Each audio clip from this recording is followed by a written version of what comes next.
Well, welcome back to episode 21 of our continued interview with Matt Forbeck and the Old Mage. I want to say don't forget to like our page on Facebook, Fans of Ed Greenwood, and don't forget to enter our contests. All you have to do is to like our YouTube channel, hit the bell so you get updated when we have new episodes coming out, and send us an audition, a video or audio recording of yourself telling us why you would be a good fit to play a game with Ed Greenwood and Eric Boyd and myself and Curry, and we're looking at getting a couple other authors to come in and join us. So please send in those auditions now so we can get this set up and have ourselves a great time together.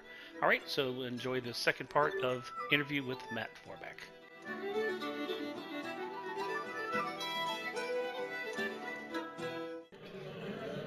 Now I'm looking on here too, and I just came across Exalted, Circle of Protection. Oh yeah. Now Exalted, is that because the art? That was a White Wolf, Yep. epic fantasy RPG game that came out in the early 2000s, I believe was when it first came out, and I think it went through one revision since then, but I knew a lot of folks that were really into it when it came out, and, you know, it didn't suffer from the normal, fatal flaw that the White Wolf systems did for a long time, where you could crit fail more than you could crit success. Right. I hate it. Statistically, once you went beyond 5 or 6 dice on any scale on vampire or werewolf, you were more likely to fail due to the critical failure system than you were to succeed statistically. And so it was I've got 10 ranks in this skill and stat. Oh, well, you're gonna succeed less than someone who has 5. You know, Spike, you had a question about the dungeonology. I did. Have you been talking about doing or looked into doing dungeonology for the other settings, since that was very Forgotten Realms focused? I would love to, but they haven't asked me to do any more. That's the same company that does Endless Quest books. So yeah. I think they decided that it was better for them to do Endless Quest. I'm also not sure exactly how far their license extended, because that was a double license, right? It was not just Dungeons and Dragons, but also Ology. And I was, as far as I know, I think still to this day, is the only person who ever wrote another Ology series beyond the first guy who wrote the first 9 or 10 of them, right? The guy who originally created Dragonology and Spyology and Egyptology and UFOology. One guy wrote all those books. And then they were like, well, he's done, but we want to continue this. Let's license Dungeons and Dragons and do another one. And I'm not exactly sure where the license stands with them and with, it was Studio Press in the UK and Candlewick in the US, doing a double publishing agreement. And I'm not currently working on anything with them at the moment. I did 6 of those Endless Quest books for them. If they do particularly well, I assume they'll come back and ask me to do more, but I don't have any idea where that is at the moment. But yeah, I love working with them. It was a lot of fun. I mean, Dungeonology was a kick. Thank you again to Ed, who wrote an introduction for me, which was fantastic. So that was a lot of fun. I love that as a book to hand to new players to the game. Yeah, exactly. You know, I've got that and Ed Greenwood's Forgotten Realms from 4th edition, which is the only 4th edition book I actively used for anything that was actually... I know Jeff and Curry know about this. The one shot I ran last week for the Quest and Chaos live stream, my whole goal with that was that I got... And sorry, Eric, I know you watched it too. I wanted to destroy 4th edition, which is why I ended the multiverse at the end of the session. That was Spike, 4th edition destroyed itself. You're a little late to the party, buddy.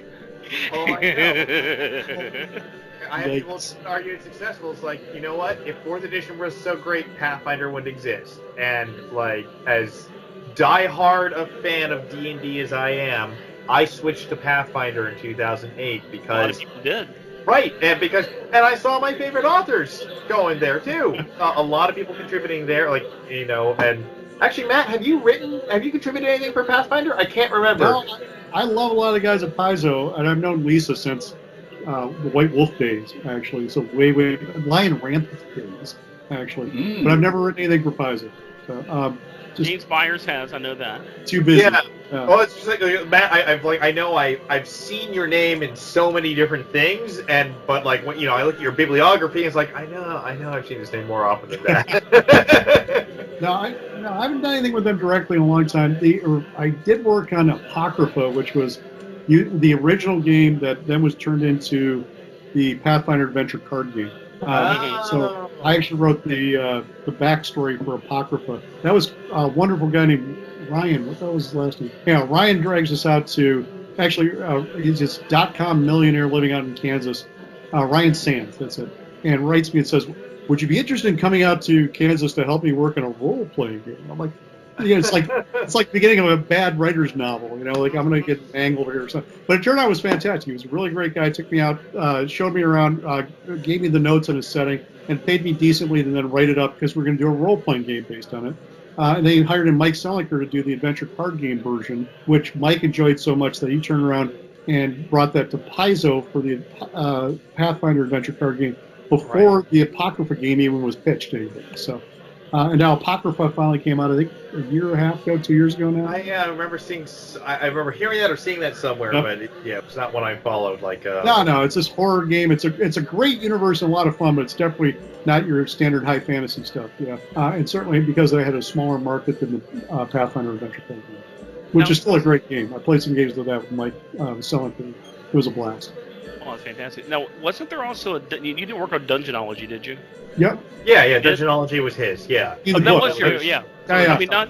I mean, because there's Demonology and Dungeonology. And I have a question, and this is more of a when your product gets out there kind of a thing. I went out and I picked that up. I was like, oh, I can't believe this book's out here. This is wonderful. And I pick up the book and I take it home, and a week later it falls apart. Yeah, I can't. Did you hear about that? No, did you hear about any of those? I didn't hear about too many of those, but I'd love to get my Amazon reviews and say, "Great book, fell apart, 1 star." And no, see, I would never do that. Do? Because I have staples, so I could staple it back together. No. I mean, I was so disappointed. It's a tricky book, right? Because it's one of these things that, like, it's got a huge, massive fold-out map of the Forgotten Realms in the middle of it, which is gorgeous, right? Right. But one of the only maps available in 5e too. Yeah, and I'm sure that I never had any problems with the ones I had. But depending on how abused they get or whatever, I'm sure, or wherever they happen to be in the run where the glue was setting or however it was going, I'm sure there are some that fell apart. I'm sorry you got one. No, that's okay. And it could have been, I could have picked up one that had been opened and closed 100 times by little kids at the bookstore. Yeah. You know. But it was just disappointing because it was such a great looking book and inside and everything, and then I opened it up one day and the spine just comes apart, and I'm like, no, don't do this to me. Because Jeff, be very glad you didn't get one of the predecessor ones in the series that had all the tiny little colored beads. Yeah, exactly. In cellophane wrappers. What? Because like that are supposed to be dragon eggs or whatever. Yep. Because public libraries buy those, and inevitably some kid slits them open and then puts them all in their mouth. Yeah. Where else would you put them? Well, your nose, I guess. But up your nose. Yeah, right. Yeah. So you got off lucky. It was the mind flayers struggling to get out of the toad they'd been imprisoned. So, you know what? Mind Flayers, that is something I would love to talk about in the Realms. Okay, go ahead. Well, I mean, and I mostly have questions for Ed and Eric about this, because it doesn't seem like there has been a large Mind Flayer presence in the Realms when we see Mind Flayers. You just don't remember it. This is relative. You look at like the Kraken Society, you have a prominent Mind Flayer within there, but, still headed by a Kraken. You don't often encounter a Mind Flayer like a head villain or one at the head of a conspiracy. There is a metagame reason for that, okay? Nothing to do with us as game designers or as fiction writers. The metagame reason is, every time you redo an edition of D&D, and the designers cannot resist revamping psionics one more time. Certain monsters, and it isn't just the fun mind flayers, it's intellect devourers and thought eaters and all sorts of other critters, get told, they're off limits. Well, we decide what to do about psionics. So that's what that is. My theory of psionics is when the psionics handbook comes out for the edition, it's about 3/4 of the way through its lifespan.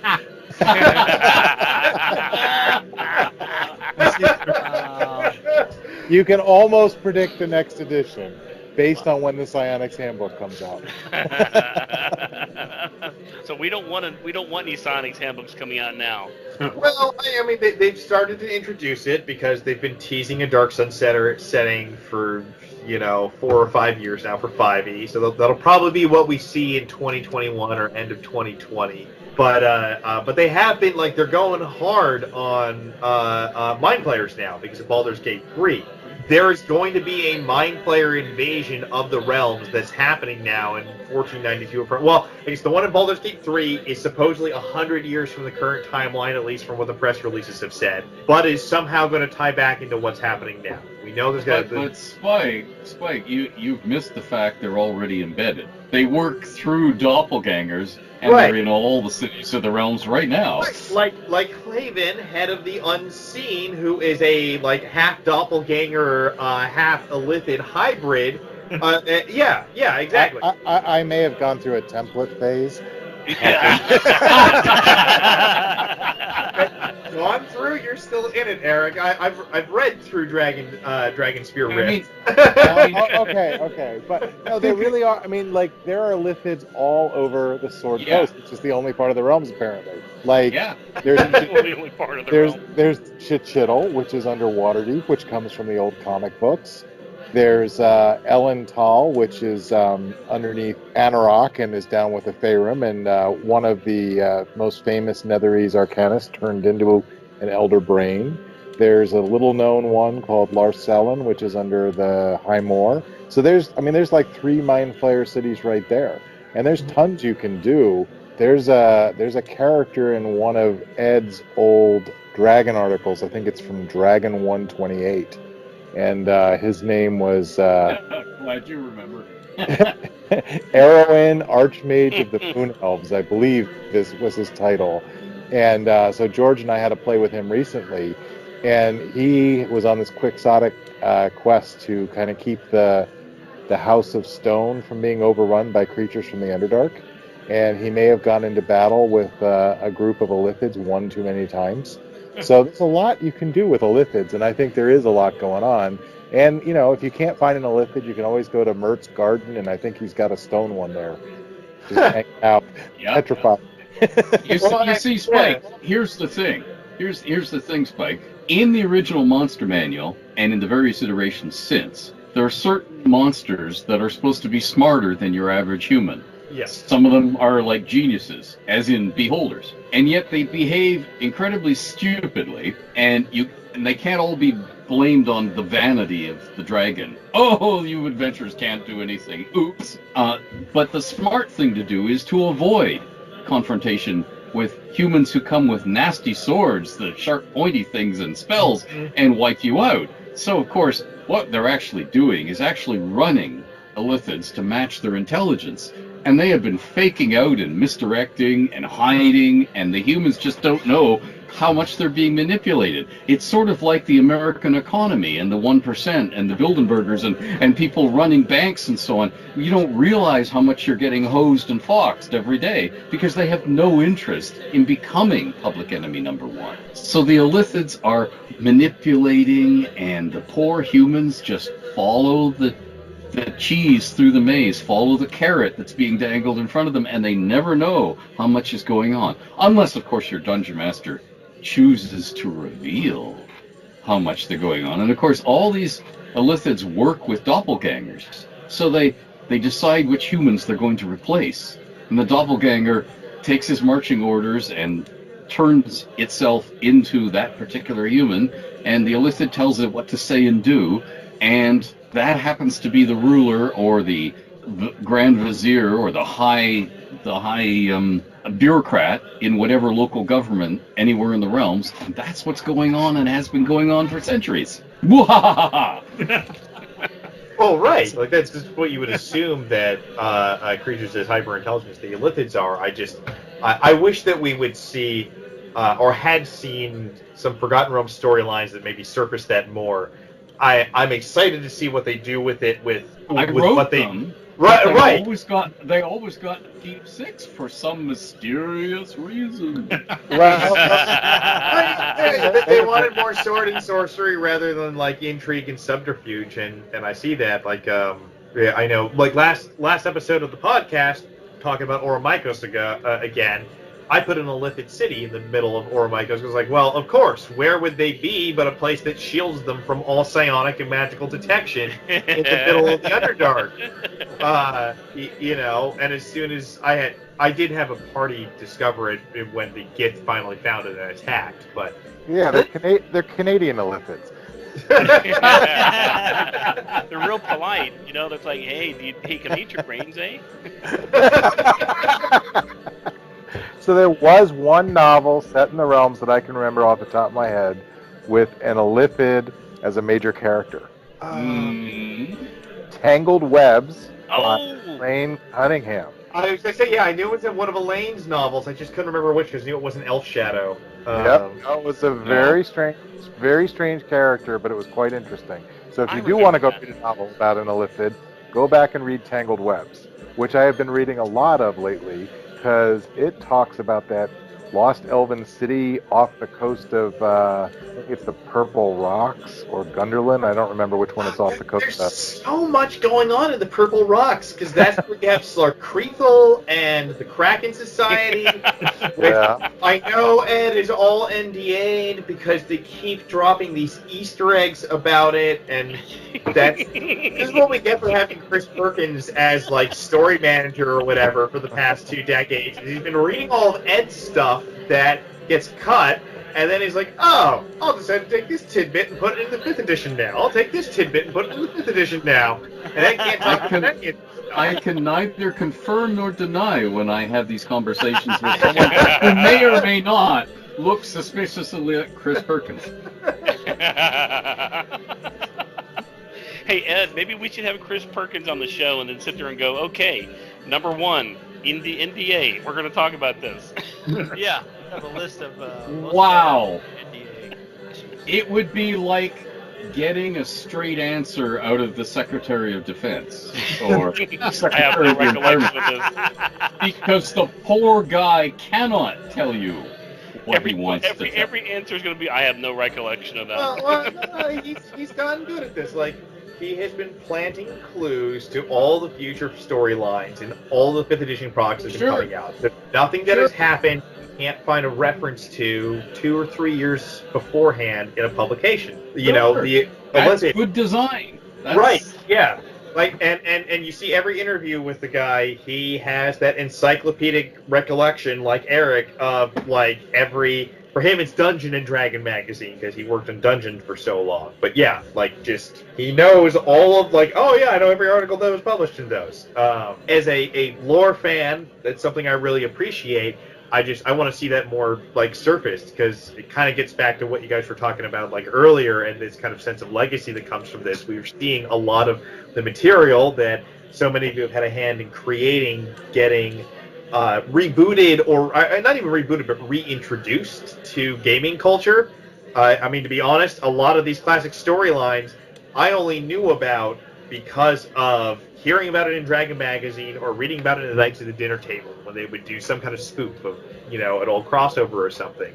And it's great that now, people who aren't obsessively studying the early editions of the game get to play through the Temple of Elemental Evil, or go to the Barrier Peaks, or deal with the, Acerak and, well, it's the Tomb of Annihilation now, so the Tomb of Horrors, but get to do that. But at the same time, we're seeing that separation from so much of the lore and the authors that created all this.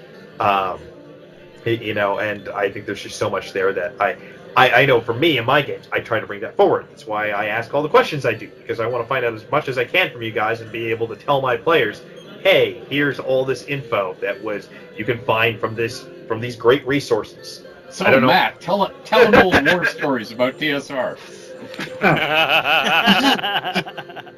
Well, I never worked at TSR. I actually got offered a job twice. Turned them down both times.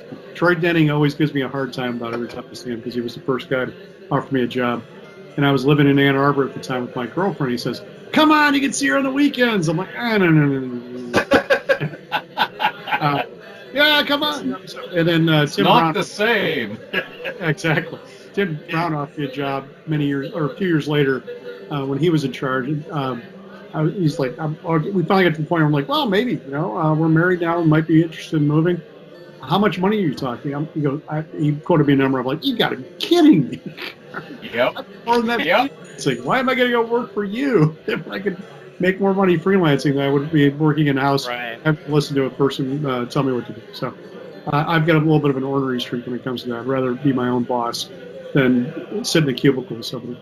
But one of you guys mentioned Sages and Specialists before. That was a product. Yes. You mentioned it in kindly, which I was astonished by. Well, let me give you a bit of context, and here's Sure. why.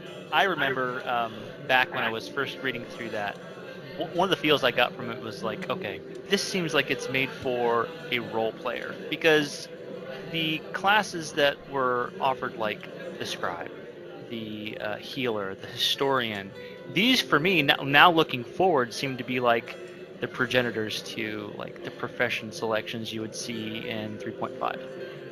And how they're worked into the pointed systems, and how they're laid out in the old style of THACO and everything that I still remember from the beginnings of how classes were designed.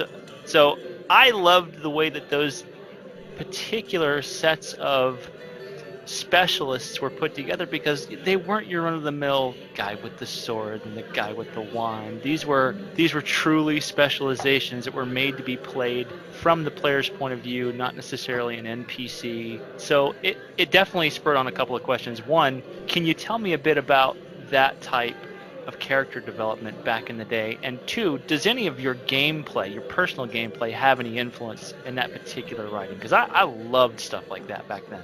Okay, I'll tell you how this whole thing came together, came apart almost, and that'll probably answer a lot of your questions. But originally, it was I think Keith Strong was the guy I was working with on that book. I forget, and they came to me with the book. They said, we have this idea for a book. It's going to be in the blue splat book, and it has to be a book about 12 character classes that nobody in their right mind would ever want to play, but are really useful in the game nevertheless. Right?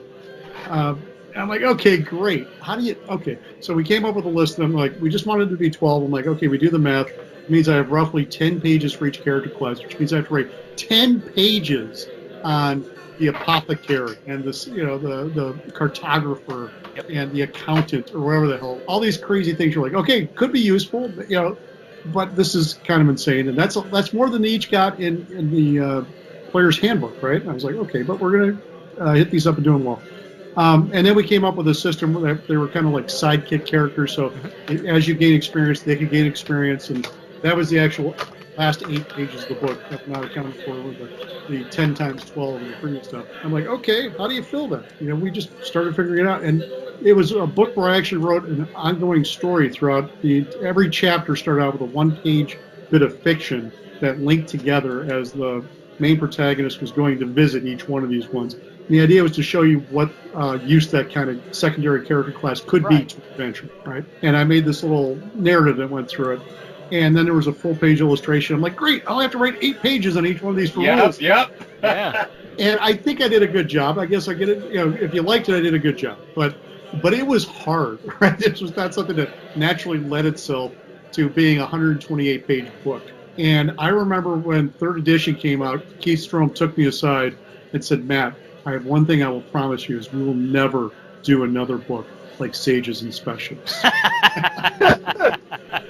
And I don't think that. It was useful. It was wonderful in its own way, but it was these things that it sounds great as an idea, and then you start trying to figure out how you're going to turn this into a 128-page splat book. You're like, holy cow, is this going to be crazy? And it worked. I mean, once you got the first one down and you figured out roughly how much space went to the tables and the different skills and whatever that went with it and how it could be useful, then you could replicate that throughout the rest of them, right? Because, one of the things about writing these kind of books is that once you get the formula down for one type, then you can get everything else to kind of slot into that pretty well. Same with writing a monster book or a races book or whatever. Once you get the formula down and you know what you're doing with it, you can riff off that a little bit if you want to. Then you have a solid product. But coming up with a formula for something like that, which was kind of barmy was a challenge. And like I said, they apologized to me later for that. So this was kind of in the days when 2nd edition was getting towards its last legs anyway. So I had a good time working on it, but it was more challenging. Like I would do a Dark Sunset, or I would do Races of Faroon or whatever. And these are already established kind of things that you're doing. and they would often give you more of an outline. But this one, they're like 12 character classes, go. Yeah. And they have to be useless. They can't be something anybody would ever want to play. Okay. Yeah, the apothecary, the cartographer, the appraiser, the engineer, the blacksmith, the guide, the healer, the historian, and the scribe and the seer.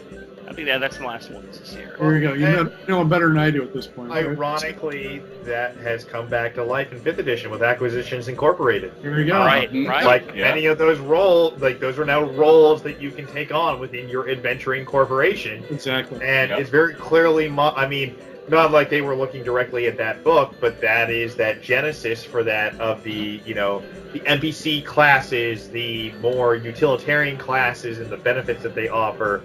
I had to go through this recently. I was working on this book, Spectacular Settlements from Nord Games, which was a 5e book, and I had to edit their NPC chapter of like NPCs you'll find in town. And the big thing we had to deal with was the initial like NPC entries we got back. Every single one was a secret 500-year-old vampire child that was like had assassinated kings and had some crazy, like, 5 different blackmail plots going on. It's like, these are just supposed to be NPCs that you just drop into, like, I need a stable hand. I need an innkeeper. I need a smith. And every single one is like, oh, yeah, this innkeeper's retired 18th level dragon slayer who has some, like, lost love whose curse they're trying to solve. Or the mortician is a secret ghoul. And it was just... So obviously, all these people are from small town America, right? Right. Yeah. Literally meant to be people in like a settlement of like there's 30 people that live here, and so rewriting all that and figuring out what is our formula, like how do you make that interesting? How do you make these like, and what are the parts you like need to focus on? And it was realizing like, oh, we don't need stat blocks for all these because that's especially in the later edition, but in most editions, not really important. You don't need to know what your Smith's stats are, even if he gets into combat. He gets hit, he goes down. It's it. Not necessarily, because sometimes your Smith is actually a retired high-level paladin who doesn't want to know anybody know where he is, or like when Ed discussed one time, the shoeshine boy that you kick and don't pay may be a 20th level wizard stuck in child form. You know? Right, like, I think the keyword there is sometimes, right? It should be sometimes. By the way, I think we have Matt's next book. There's 30 people in a village.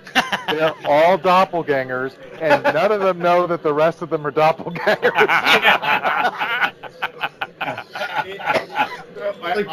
It's like playing werewolf, right? Exactly. They're all doppelgangers, and nobody knows. Yeah.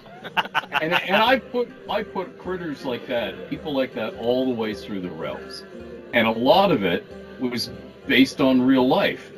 I had no idea that my father had helped his father with tinsmithing. I had no idea how strong he was until somebody once handed him a bent poker, and he looked at it and just bent it straight again.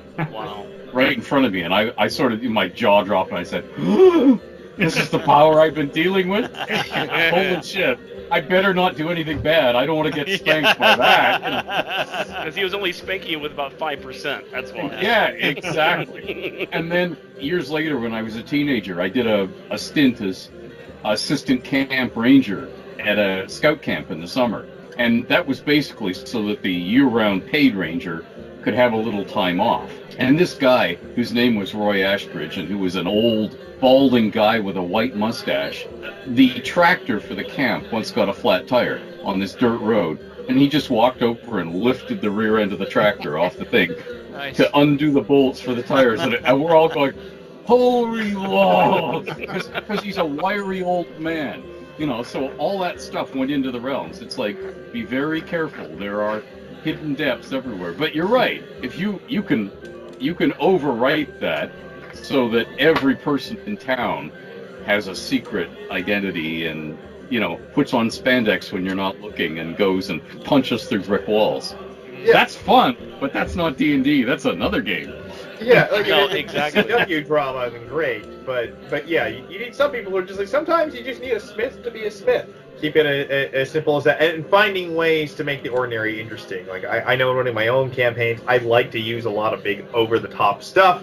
Yeah, I had Orcus riding Tiamat last weekend, but Did you, Matt, like it? no, Wait, did you say no. an orc was riding Tiamat? Orcus. Oh, Was Orcus. riding I played Tiamat. it an orc. Okay, never mind. Yeah, but then they destroyed Orcus's wand, and Tiamat was freed, and she dragged him back to Avernus with her. And then the multiverse was destroyed because Manzikorian had been manipulating everybody so that he could devour another multiverse to try and learn the words of creation. To be continued. Right?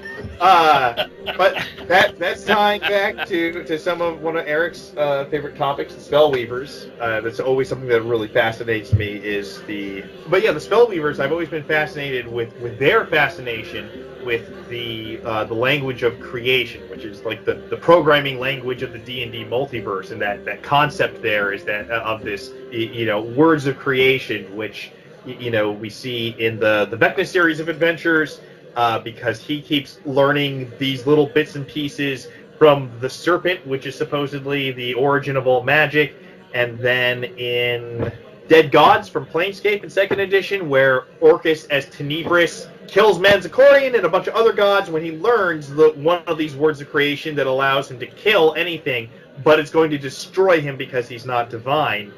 And even in Eberron, even though that's supposedly not directly connected to the rest of the multiverse, they always had, the dragons had their song of creation that was the song of everything that was and is and will be.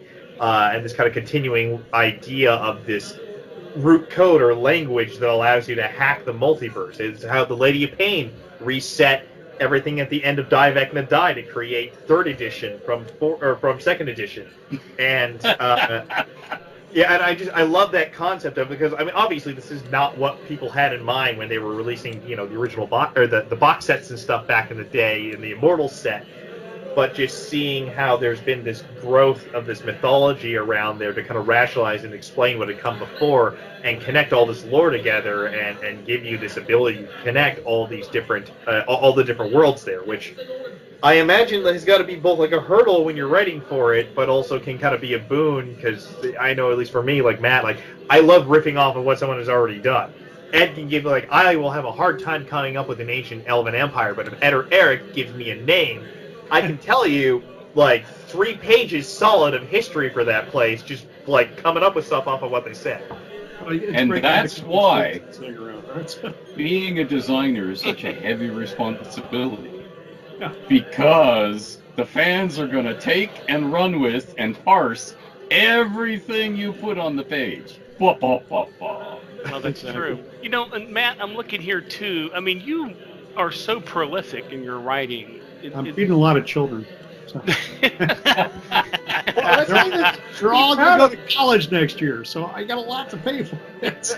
Well, you better keep writing if they're going to go through 4 years of college. Let me tell you, or hope they get some scholarships. My son's got a full ride here at UCF for physics and stuff, and thank God, because.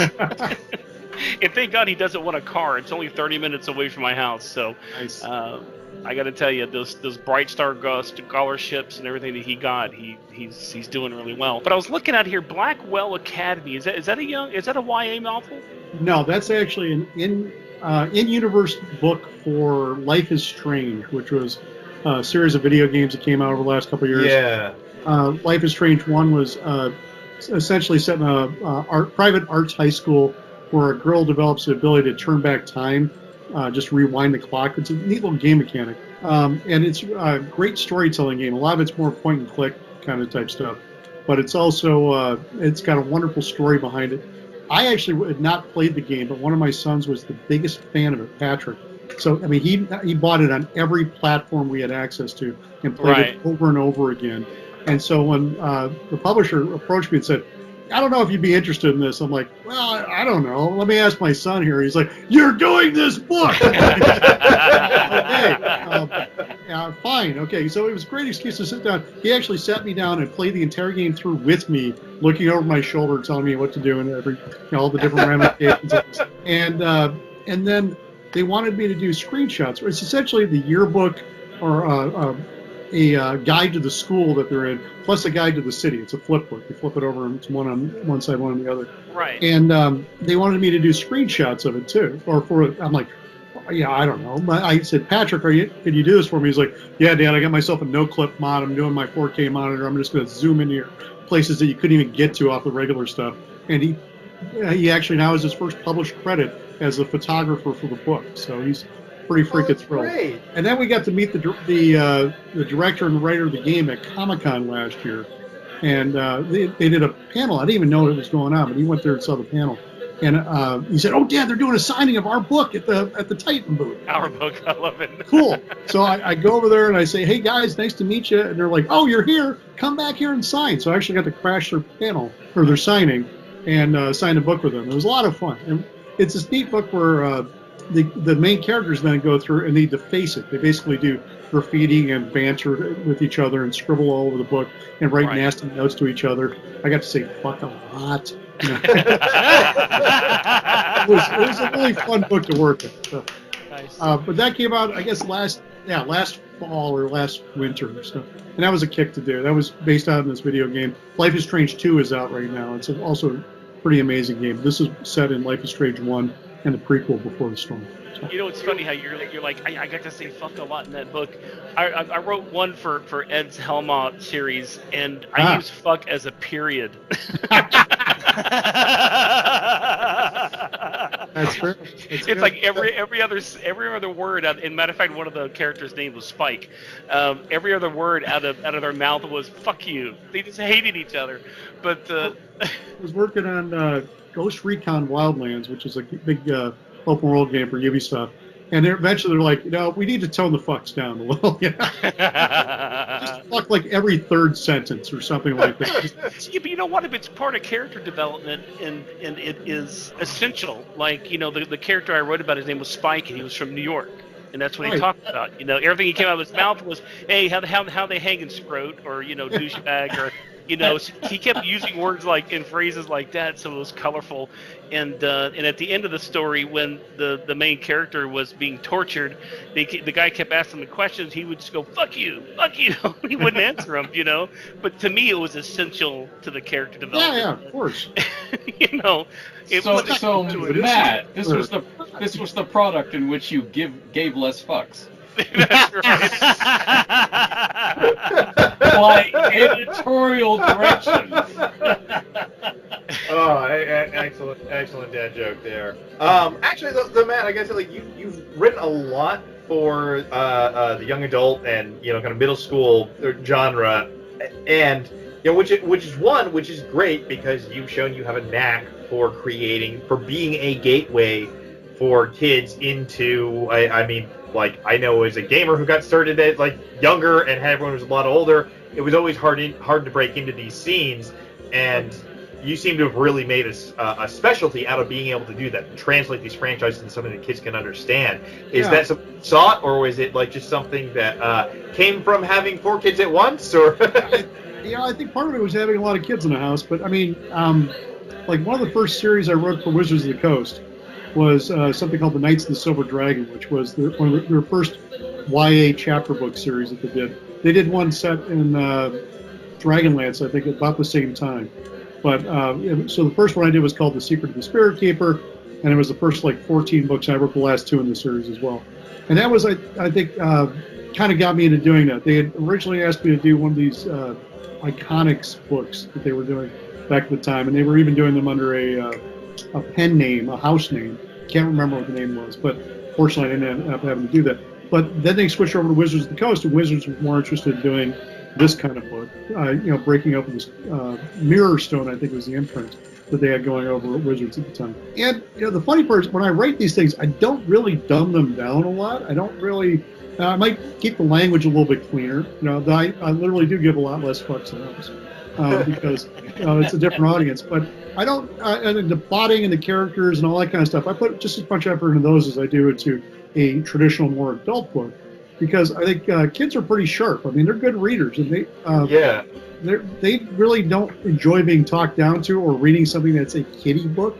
It might be a little bit shorter than a doorstop fantasy novel, but I think that's, generally speaking, the only restriction I put on myself for doing this. And I think that the kids respond to it because of that, because they're not, again, they're reading something that's at the level they want it to be, as opposed to something that sounds like it was written down to me.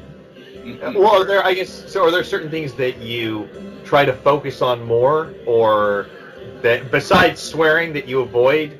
I mean, there's not a lot of sex in these books, right? That's right. In a lot of adventure novels, there's not a ton of sex. These are adventure or fantasy or science fiction novels, not romance novels, right? Yeah. So you can't have some of that. That's generally not the focus of what you're doing. So it's fairly easy to sidestep that kind of stuff and still make it feel like a traditional genre. I still remember reading like through the Harper series when they rebranded a bunch of the novels as Harper novels, but right. There was the obligatory sex scene that occurred in every one, just like every new HBO series. And I know I saw that. I totally saw that. There wasn't one in the turn-ins just after Ed did the editorial review.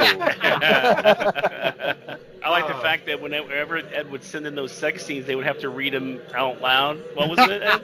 Oh, yeah. That's very early. In the days of TSR buying the realms and not realizing what they bought was also the days of fanfold computer paper. The Mac room at TSR was the printer room. They had a giant Mac set up as their printer slave, and they had to use it for all my incoming stuff on the Mac diskettes. But all the paper was the endless fanfold. So they would print out all the manuscripts as these giant stacks of paper, and the editrixes would take them to their cubicles, drop them in their lap or on the thingy, and start reading by lifting the fanfold, and they come to a sex scene and they just rip it off, and then they'd go flip, flip, flip, flip. Oh, it ends here. They'd rip it off, and then they'd stand up on their chairs in cubicle land and go, Nor felt his hot breath on her cheek, and just start reading it to everybody in cubicle land, because it was entertainment for the cubicle slaves. Now, I mean, later on, everybody had headsets and so on, but this is so long ago that the Walkman didn't exist when they started this. So people couldn't have wires in their ears other than a transistor radio in their breast pocket and a single earpiece. That was as far as you could go, which meant they could all hear this. And if they weren't interested, they'd go away and get a coffee. And if they were interested, they'd stop down tools, stop work, and listen. And of course, if it was sufficiently cheesy, because I was soft pedaling these, because I figured out by then I was sending them to the Midwest. So they were not a slot A and tab B type sex scenes. They were lots of I recall, yeah. It was a lot of twisted and arched, fiercely in the darkness type stuff, and the ladies would read them out, and sometimes they would read them out clinically with inverted commas dropped, and then as a sort of disapproving school marm or college professor who is reading out an egregious example that a student has turned in of prose that perhaps could be put better. So sometimes they were more amusing than they were in the original by the sheer delivery. And these became legendary. And of course, because they were fanfold tear-offs, they would either be taken home or put into a special drawer. Because you never know when you're going to need something for a later product. Cannibalization, that I've definitely learned is a huge part of the industry. No, absolutely. Now, I was also looking at your like I said before, your endless list of books that you've written, Matt. Is the Brave New World? Was that your own project? Yeah, that was a role-playing game I came out with when I was president of Pinnacle Entertainment Group back in the day. Love that game. Thank you. But we started out with Deadlands, and we did Hell on Earth, and then it was my turn to do a game, and I ended up doing Brave New World, which is a superhero role-playing game. It's a dystopian superhero role-playing game in a world in which John F. Kennedy is still the president after Lee Harvey Oswald, the supervillain, having killed Jackie in an attack. and he declared martial law after that, right? So all superpowers have been outlawed unless you're joining the government. And the main theme of the game, which came out in 1999, was what kind of rights are you willing to give up in order to feel safe around people who can do dangerous things? So, Thank God there's nothing that parallels that in our everyday world. I can't think of anything in the last 20 years that Marvel did not absolutely rip that idea off. Well, Rest easy that didn't. Yeah, exactly. Well, I was ripping off a lot of Marvel before that. So. Well, we're going through an era that at the time Aberrant came out around the same time from White Wolf, and that one of my absolute favorite superhero games. Besides the Brave New World, I played demos for that at my local game store when it came out. I remember that. I still have. I just dug up the other day the guy who ran the demos for that. He did illustrations for all the characters. He's a colorblind graphic designer, and so.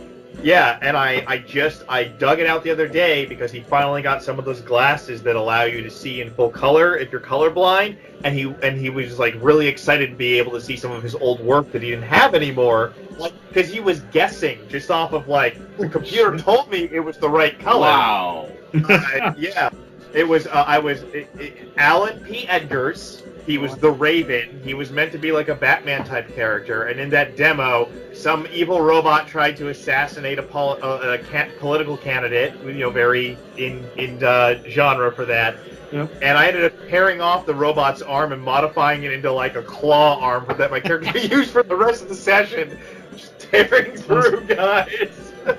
I love that. It was kind of has a feel, Squadron Supreme or The Boys now, like we've just seen recently on Amazon. I love the kind of dystopian superhero genre that's there, and I wish that we got to see more of that. Though Wild Cards is supposed to got optioned, I think, for a show or a movie series now. It's a TV show they're working on. Yeah. I actually got the rights to the game back about a year and a half ago. Kickstarter. So, yeah, I'm planning to do a Kickstarter with it. Hopefully by the end of the year, but it'll really depend on how everything else in my year goes. As I was explaining before, I get very busy and things tend to fall in my lap these days.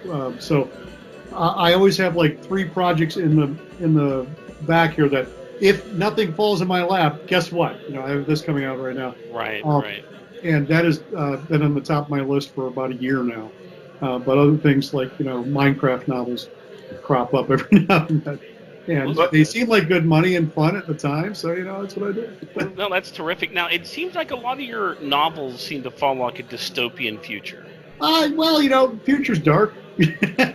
True. Well, it is true. I think nobody likes to write, utopian futures because they're kind of boring, right? It's like, oh no, everything works out. It's okay. Nothing to worry about, guys. We're on the right track. Because every time you're doing science fiction at all, or even alternate reality, that kind of stuff, you're doing a commentary on the modern world, on the world that we live in. Obviously, right? It's not really trying to predict the future, except saying if we don't change shit, it's going to end up like this, right? So in that sense, a lot of that stuff it necessarily becomes dystopian in tone, if not actuality, just because otherwise, what are you commenting, right? You can make things that don't seem to apply politically or whatever to the modern day. But in that sense, you're saying everything's okay the way it's going and don't worry about it. Everything's political at its base in one way or another if you're just ignoring it or going at it. I tend to like to go at it. I grew up, my mother was the first woman president of our city council. Ended up working for Les Aspen and then Tammy Baldwin, who's our senator now here in Wisconsin.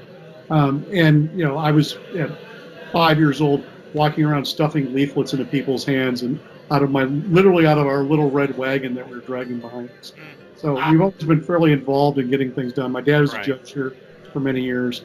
My stepbrother ended up as the secretary of the administration for the state of Wisconsin because he and his wife helped run Governor Doyle's campaign back in about a decade ago. So we've always been fairly involved in that kind of stuff. In fact, my stepmother's currently on our city council here in town. So I think if you're trying to make the world a better place, you're obviously going to be paying attention to politics and how it affects lives. And it's not unusual to see that might bleed over in your creative writing. Right. No, I like dystopian type stories, so that's why I was just kind of commenting on it. So I like that dark, oblique outlook that you find a silver lining for. No, when you find some good out of it, there's going to be some good at the end. It may not be the good that transforms the world, but it's good that'll transform the main character's life or somebody's life that you've been following in the book. Well, the ironic parts of that, or I suppose the yin and yang of that, is I'm really interested in heroes, right? I'm interested in people doing good things and living, lives of integrity and doing things to help other people and that kind of thing. So I like to put people who I want to have to be heroes or to find heroic motives into these terrible situations, right? And that's where I think you get some of the most interesting stories, where you actually put them into these pressure cookers. That's where you see their character either rise to the top or break down. And that's where drama and action and story gets most interesting. It's easier to create that dichotomy there because, what I think many of us struggle with in the day-to-day is that we see things that seem like these big wrongs that are going on. Even just shout out to George down in Australia. His entire continent's on fire right now. Exactly. And, that's a really big deal, and there's a lot of complicated issues involved with that. There's disinformation campaigns that we're seeing that are happening already about what's causing it because of these ideological stakes there. You can't escape how these things affect our lives and how the stories that we tell are always parables for these things that are going on. We're always looking to the future or looking into the past and seeing what mirrors what's going on presently and are trying to change that or avert that or warn that we're going to go down that same path. Margaret Atwood wrote Handmaid's Tale in the 80s. Right. And it seems, super relevant right now. The dystopian future that we see portrayed, whether in Brave New World or in William Gibson's cyberpunk novels, we basically live in that future now. Not necessarily with the same trappings, but we live in a future where corporations do have an incredible control over our everyday lives and over what happens there, and where we know that our governments are very openly corrupted at this point. And yet, they're not as bad as we see in that fiction. They're not so bad that people feel like where a large enough amount of people truly feel like they have nothing to lose. And so you don't know have about that. Yeah, I'll tell you, Well, last I'm gonna say, week I've been a total bitch. Okay. I'm just saying, it's been a challenge. You look up every day, you're like, what the hell, what's on the menu of shit today? And you're like, how am I going to top this, right? I mean, if I put out half the stuff in a book now that I see in the news, my editor would say, too on the nose, try again. Right. Yeah. Right. Just very blatant. People always jump down and screaming about Antichrist or the devil coming back as prophesied in Revelations, Right. and I don't think that if I don't particularly believe in that story myself, but people who do, I think they got it wrong. It isn't going to be this triforked tongue demon that comes up with a lance and he's like, we're going to stick everybody in the hellfires of, in hell and burn them and torture them for the rest of their lives. It's people who get into places of great power and they lower the IQ, even the not just IQ of smart, but the IQ of climate, the IQ of economy. They lower the IQ across the board of the entire world just a little bit, and that's worse than being thrown into the pits of hell, I think, because now you have to live in a world that now isn't what it was 10 years ago. Well, the strange thing, honestly, as a writer, is we like to write about heroes. We like to write about individuals who can make a difference. But nowadays, we face problems that it cannot be solved on an individual level. Right. Yeah. That's yeah. And that's what I was getting at. Challenging as a writer. How do you come up with characters? How do you come up with a team? Or whatever solutions to these things? When obviously it cannot be just one person, right, doing this kind of stuff. It has to be a team effort. And that maybe is not as easy to dramatize as it is to do the story of that chosen one who comes out of nowhere to be able to fix things, right? And I think chosen is always a load anyway, but it's a fun trope that people play with. But where do you go from there, right? It's much more challenging to be able. On the other hand, it's nice that we're actually moving beyond those original things into areas where we're telling new stories or trying to tell new stories that will help people be able to wrap their heads around this. No, right, exactly, and they actually did that in the 80s, late 80s, early 90s with movies like The Power of One. Right. She's like, oh my god. She's like, oh shit. Yeah. Yes, we can see you. Like the movie's a Power of One, or there was one about a baseball about a kid who refused to talk until until they stopped doing nuclear weapons, and the basketball player refused to play basketball until they stopped making nuclear weapons, and the whole thing was this mean executive who came in and had the basketball player killed so that they would stop doing the protest. I mean, that stuff's coming true again. Right. Well, you got Colin Kaepernick out there, right? It's just Right. Yeah. People But- knowing it's a movement in some ways, and then you get the But- backlash against it. So But there's not a big villain for us to strive against. There's not one universal, and that's the quandary of the modern day dystopia. Is that the caveat, or I guess the indulgence that writers can have, is that they can say at the root there's a conspiracy. There's one corporation or one big bad evil guy, or maybe a coterie or whatever. But it's not like, corruption in government now is not one organized Illuminati. It's the fact that there's hundreds of corporations with money out there that have all found and, like, over decades created these loopholes to allow them to have this level of manipulation.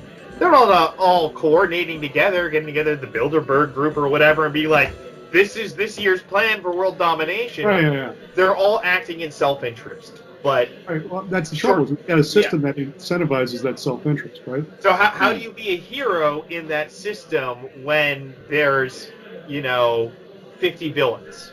Like, Right. how do you yeah. I think you can tell stories like that, though. I mean, not to bring it back to the Realms, but I mean, the Realms is actually pretty well set up for that. I mean, I always thought that was the difference, right?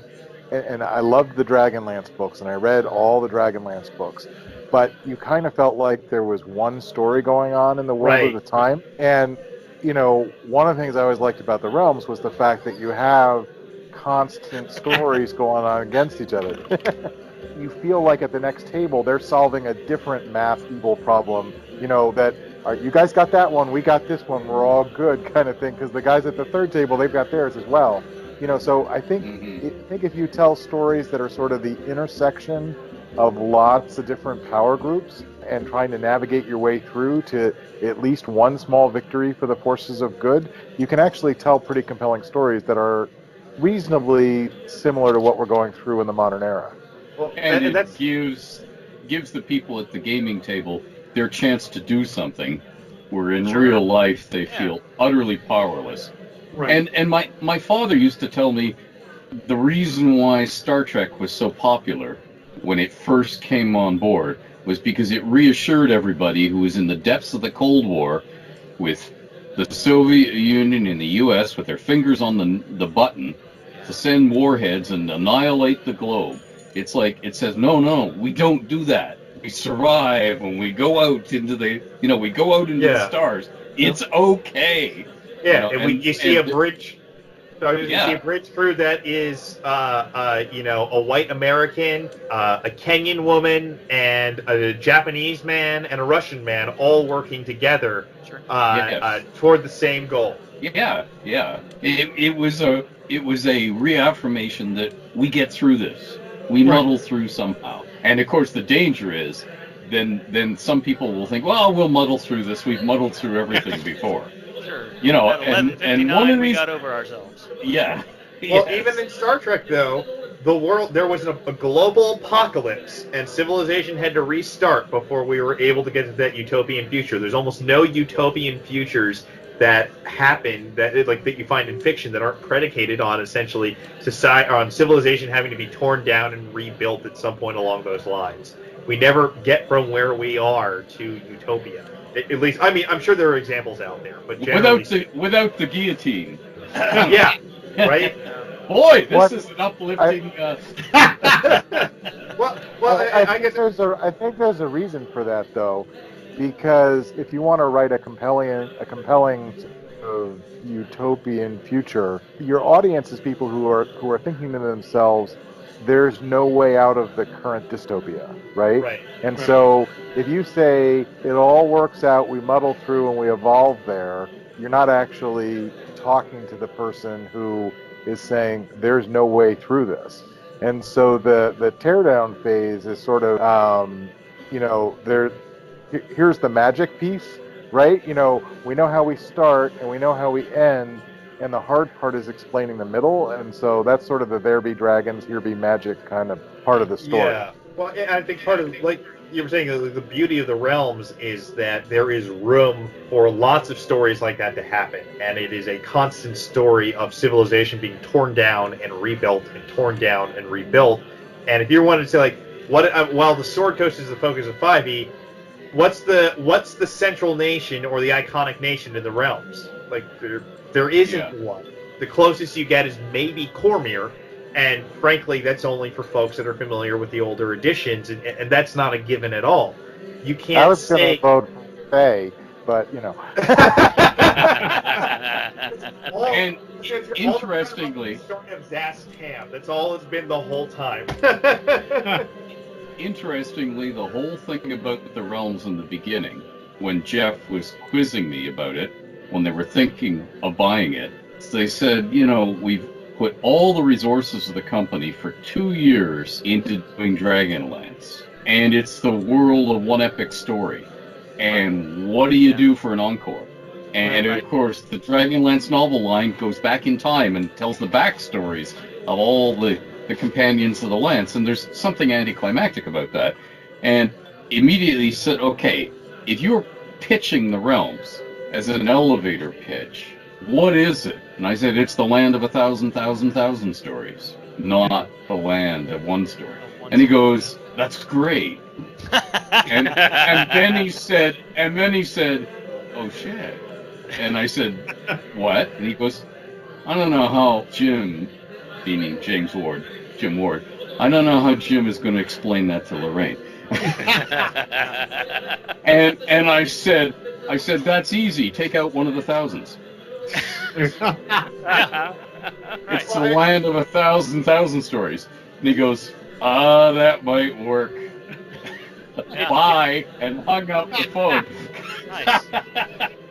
It's very true, though. Like, you know, playing in Dragonlance, like many gamers, I fell in love with the books, and then I got the old second edition, like, adventures and the box sets, and you always felt like you were playing second fiddle. You're like, no matter what you did, you felt like, well, I'm not the heroes of the Lance, and anything that you were told, like, oh, this is way more epic than what they did, it felt contrived. It's like, if this is more epic, then why isn't that in the books?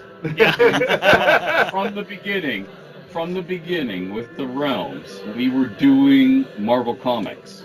And by that, I mean the number one problem in a Marvel comic when you're introducing your new hero or you're doing Spidey, why aren't the Avengers dealing with this problem? Why aren't the Fantastic Four dealing with this problem? Why aren't the Defenders? You know, you've got gods, you've got Thor and Hercules as members of these teams.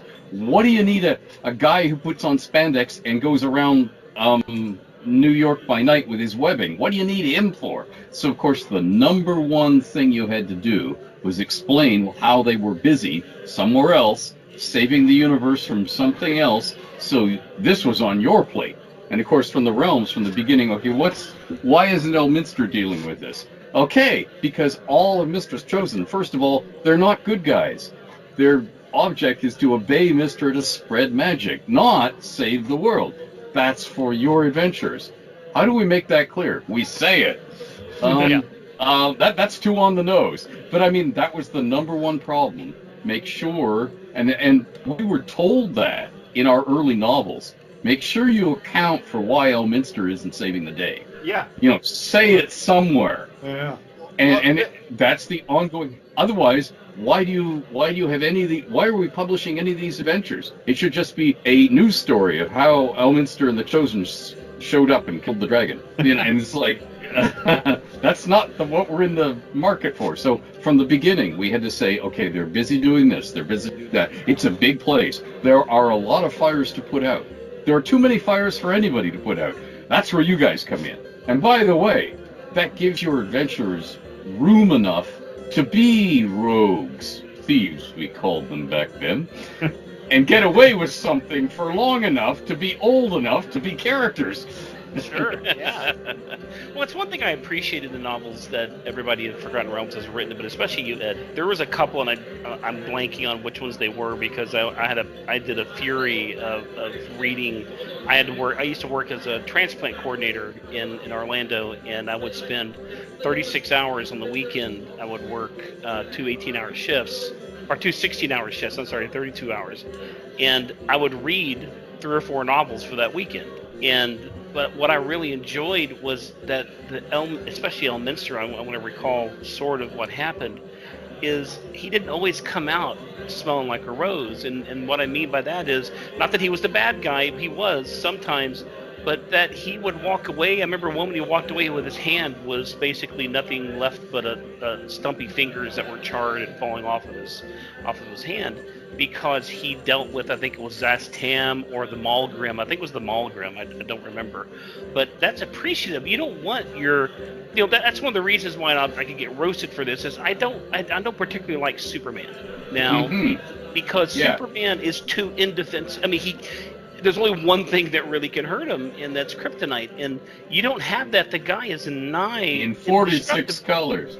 Exactly. Well, but the thing with Superman, what does make him an interesting character is his humanity, and I think that's the focus that Ed brought to the realms, and that so many others tried to expand on, is that regardless of what big things are going on, regardless of what gods are running around, it got down to what individual mortals were doing, what individual people were doing, and we always saw how so much of what happened in the realms would turn on not just what Zastam and Elminster and Kelvin were up to, but it also had to do with what some random, cowherd was doing out in, the Thunder Steppes or something like that, or the aspiring knight of Cormyr that happened to discover an old ruin or something along those lines. Like, it could get down to the decisions of individual people, and that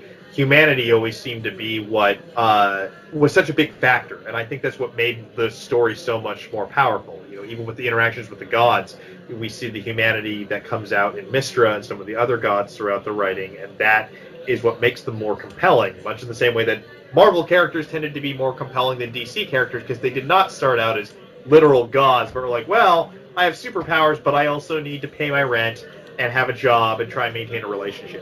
Right, and that's one of the reasons I like that. He was humble, right? He was exactly. a lowly doctor who had to spend most of his time that way. Well, a lowly doctor, right? That's been terrible. So. That's one of the reasons I like that new show on Netflix. I think it's Netflix called The Boys, and it's Amazon, actually, yeah. Amazon, that's it. Thank you. And I can't wait for the next season to come out, because it's to me, that is what would really happen if some normal dude like you or me suddenly got superpowers. You're not going to become all moral, and if you weren't moral before, why would you be moral afterwards? Suddenly going to be altruistic and go out and save the kitten from the tree and help the old lady across the street and save the government from doing this. You're going to be just the same prick that you were before, except now you can melt people with laser beams coming out of your eyes. Well, and I think that is the trick with writing, is when you are creating these superhuman characters, is how do you find those human characteristics that end up getting expressed exponentially through their powers or their abilities. That's why the Greek gods make for much more interesting stories and myths than the Judeo-Christian god, because Greek gods are flawed and they're not they're a perfect embodiment of this human trait. They are that trait embodied to the extreme, with all the good and ill that comes with that. And that makes them more human and makes for more interesting characters, generally speaking. With Superman, that's why the uninteresting part of Superman is his being invulnerable to everything. The interesting part of Superman comes when someone threatens Lois Lane. That's right. No, and that was my point. I like the characters to be flawed, and Wolverine, even though look at it, they eventually killed him off, because I like those flaws. I don't, I may not like the fact that Iron Man dies, you know, at the end of Endgame, but it's Spoiler! Hey, if you're a true nerd, and you haven't seen it by now. It's sorry. Shame on you.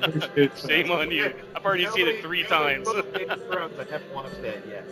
So, yeah. You know, so some things have to happen. You may not like it though, but you know, like with Superman, I know they finally killed him, but they brought him back. You know, but it doesn't make sense to me to make a character so invulnerable. If you're going to do it like Master. What was it? What was that? The show? Was it Mastermind? Make him funny. You know, make him a funny villain at least. Besides all that stuff, there's one other thing. The other thing I want to talk to you about, Matt, about your writing here. Sure. Dangerous Games. Right. Yeah. Yeah. That's a series of novels that are set at Gen Con. Yeah, that's why I brought it up. I started reading. I'd never heard of these before, and I started reading it. It says when a gunman charged into Gen Con and take the Writers Symposium. Really? Yeah. What's he gonna do? Everybody started using German.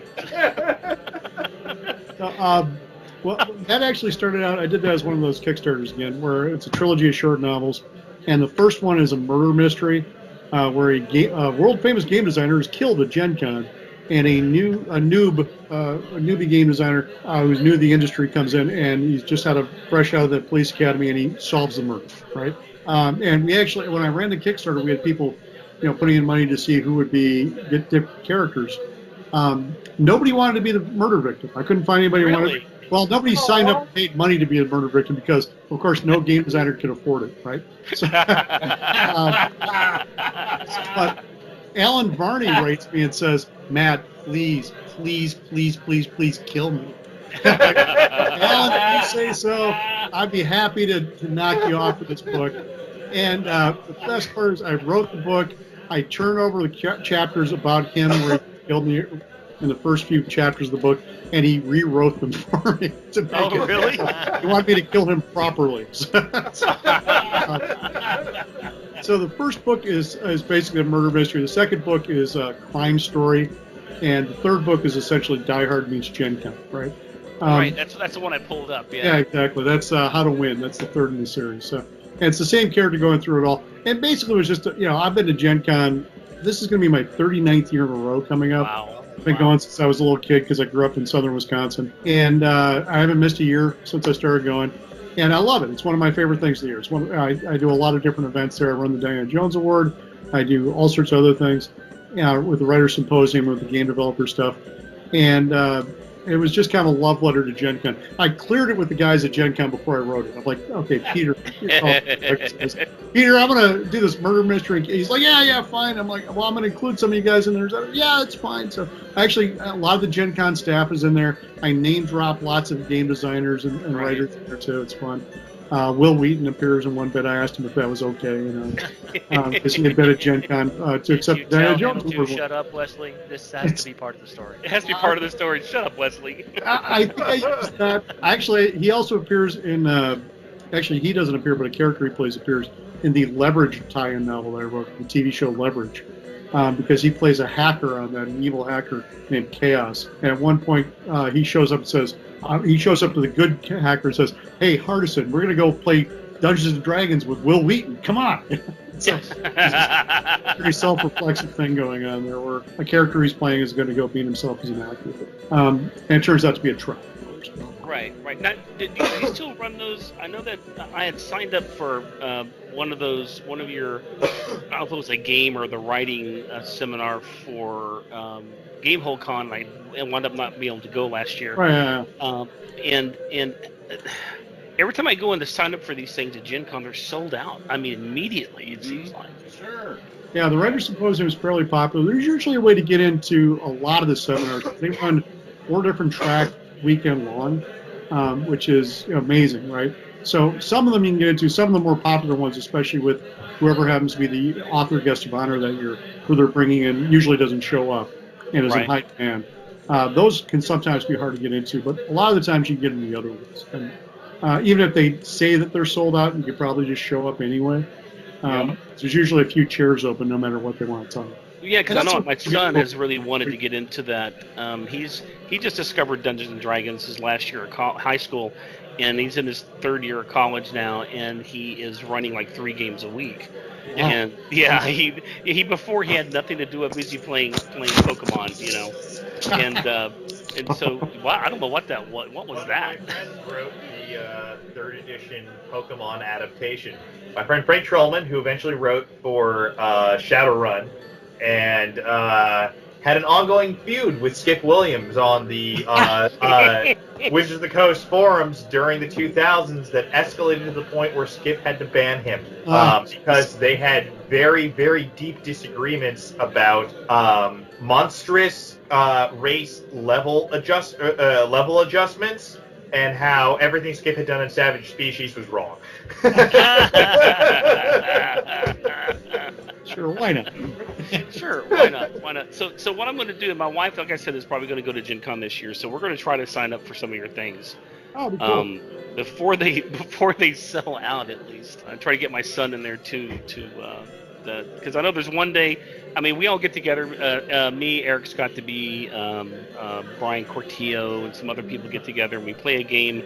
Well, Curry can attest. We try to play a game, and it winds up being a bottle of scotch. So you're in the lobby. That's a hell of a game. It's like, so you're in the lobby. There I was have one played this game at There that was- show. You played it. That's right. There was one year that Eric would go, okay, you're in the dungeon, and then literally 3 hours later he goes, okay, you're in the dungeon. That's as far as we got. And I think we killed a bottle and a half of scotch during that. Oh, you killed something. Now, that actually brings up what I wanted to ask Matt. Uh-oh. Matt, if time wasn't a consideration and money wasn't a consideration, and having to do stuff to keep the family afloat and life rolling along and paying taxes, if none of that was a consideration, what's the dream project you would like to do that you haven't had a chance to do yet? Oh, good question. Actually, well, I have a couple of novels in my hip pocket, one of which is that one that's like, 8 years late for tour right now. So I've been dying to get to it, and I was going to do it this fall, and then things fell apart, and I had a large computer game project drop in my lap. So I didn't get to do it then. And I've had a novel that I've wanted to do since I sold that one it's a historical fiction novel involving a lot of creative writers in World War II.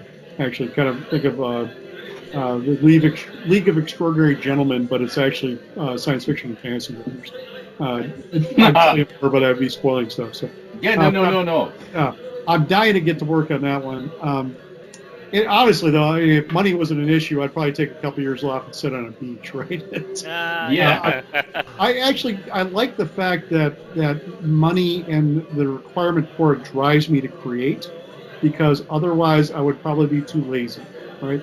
I know there are a lot of people out there who say if I wasn't writing, I'd go crazy. Or I'm like, no, I'd probably just have a different job, right? When I was in college, Right.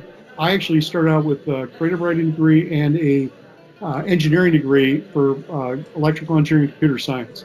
And I was going to get 2 degrees in 5 years from the University of Michigan. The reason, of course, is I wanted to be a writer, but my parents were like, no, you need to have something to fall back on. You're very good at math and science. Do this other stuff, too. And then you could get a job doing that and write in the evenings, which is the classic way you do these things. And I realized about 2 years into the program that if I did that, what was going to happen is I was going to get out of college, get the job, and then in the evenings I would say, I'm going to have a beer with my friends, I'm going to go play a game, I'm going to see my girlfriend, and I was never going to get around to writing because I just wasn't going to be disciplined enough to pull it. So what I did is I enforced discipline on myself.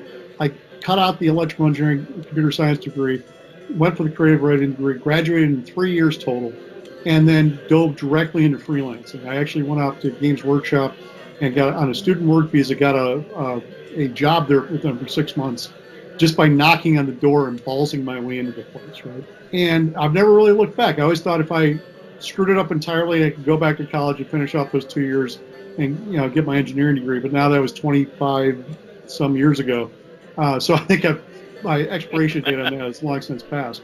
But I realized if I wanted to be a creator and I wanted to be a writer, I needed to jump into the deep end of the pool rather than just kind of play around in the wading pool and hoping that I could work my way up at some point. And again, it's not because I wanted to do this. I knew if it became something that I allowed myself to not do it, it would be very easy just to never do it. So instead, I basically cut all my safety lines, so I'd be forced to go do this. Sure. And even just this last time I'm working on this Minecraft Dungeons novel, there's a deadline. If it wasn't for the deadline, I'd have dicked around with this thing forever, right? Mhm. But the guy tells me, no, it's got to be done now, and I'm like, well, screw it. I set myself a goal. I'm writing 3,000 words a day. I polish off the novel and nothing flat. But if he had said, take your time, and people do this with me, like as soon as you got some time, come and contact me, write a novel or design a game or whatever. I'm like, that's great. That's never going to happen. Right. Yep. Right. Much as I would love to do this, if I don't have a contract with a deadline, the chances of me just sitting around here and saying, yeah, I didn't really think about that, are zero. So if somebody wants to work with me, they have to, we have to cut a deal and set some deadlines and make sure it's going to happen. Otherwise, it's just going to trail off into the wilderness and never be seen again. This sounds so familiar. Well, and you've only got so much energy and focus that you can put into things. Exactly. I have found myself in that boat just as I've been dipping my toes in the waters with writing, and my day job pays me way better than doing editing copy on some third-party book does. I know. And I had I had recently had an opportunity hey, we want you to come on and handle more of this stuff. But I was like, well, I'm going to be taking a 60% pay cut to do that, and I can't. I'm still involved, but I'm not. It's like, well, I can't be spending the majority of my day working on writing this book at 4 or 5 cents a word when I'm getting paid, much better hourly to do. 4 or 5 cents. Please God. We used to dream of 4 or 5 cents a word. No, but I mean, this is the point, though. I did it when I was young and had no expenses, right? I could go off and do it. I mean, my first year, I think I made $4,000, and my wife, who was my girlfriend at the time, paid for my rent for Christmas and my birthday, right? And the next year, I made double that. The next year, I made double that. I kept going. Right. Eventually, you're making a decent living at it, but it's a hard transition to make. And if you've got a mortgage and car payments and kids and everything else, a spouse you need to work help out with, that's hard to make the kind of sacrifices that you need to make to be able to make that jump, right? Yeah. So for me, it was like, well, if I don't make the jump now, I'm probably never going to do it. And my dad calls it my quarter life crisis as opposed to my midlife crisis. Because I didn't want to grow up to be somebody who hated my job when I was in my 40s and 50s, right? Right. Well, I know Owen Casey Stevens has been writing about this a lot recently. Yeah, I love Owen, and he's got and he's got. I've been reading his work since he first got published for the very first time in Dragon Magazine with his the Dwarven Name article was his very first article back then, But yeah, he's been blogging about this a lot recently, and it was his wife that pushed him to get involved, and he had to budget just for the return address envelopes that he was sending with every submission to TSR and stuff.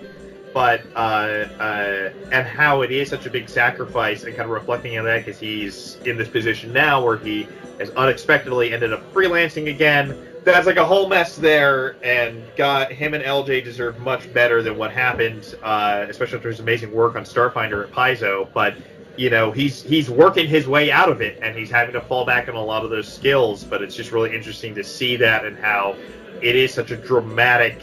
You don't realize, a kid like me doesn't realize that reading all these books growing up. I thought, Ed Greenwood was driving around in a Maserati down on Sunset Boulevard, like Gary Gygax back in the day. I remember reading and hearing about those trips he would take to Sunset Boulevard on the weekend and stuff. But yeah, you think oh man, you're the celebrity writer, game designer. Everyone has to know who Ed Greenwood is, and everybody has to know who Ed Greenwood is. It's amazing. Right? You would think that. Yeah, it's not. They don't. But unfortunately. Yeah, or you look at me. What's going on with Owen and his wife, right? It's sad, but there are no guarantees in any kind of job. You can get laid off at any kind of job. Yeah. I'd much rather be it be my problem. I'm the guy against the wolf at the door than relying on somebody else to be that person who's protecting me, right? Yeah. I'd rather be the person who has my own destiny in my own hands. I don't have to worry about whether or not somebody's going to fire me. I have to worry about if I'm hustling quickly enough to get my next gig, and if I'm getting the gig done, and if I'm getting paid for that gig, right? But Yeah. I don't have to worry about somebody coming in and saying, God, we screwed up, right? Like what happened with Owen's wife, right? Which was just horrifying, right? Yeah. So you just don't know what's going to happen. That's one of the reasons, again, I'd rather work for myself than anybody else.